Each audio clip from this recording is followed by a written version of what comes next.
Science کے حوالے سے جو تحقیق ہوتی رہی ہے اس کی رپورٹیں بعد میں ان ممالک کے سفارت خانوں کے توسط سے UNI RNI اور دیگر نیوز ایجنسیوں کے ذریعے ہندوستان کی اردو اخبارات میں ترجمے کے ساتھ شائع ہوتی آئی ہیں۔ اس کے علاوہ ماحول، صحت، جغرافیہ،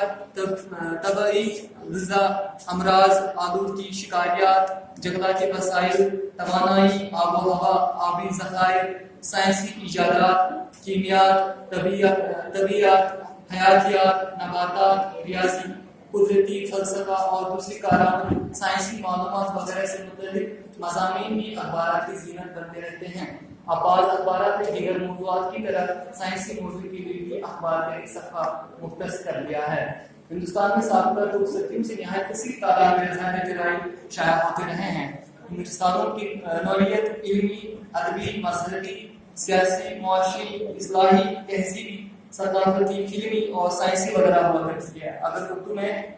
سائنسی صحافت کے حوالے سے بات کی جائے تو یہاں کی صورتحال زیادہ بہتر نہیں ہے، البتہ کچھ مخصوص رسالے سائنس کے حوالے سے شائع ہوتے ہیں جن سے سائنسی صحافت کو فروغ ملا اور سائنسی فیلڈ سے تعلق رکھنے والے ادیبوں اور قلمکاروں کو سائنس کے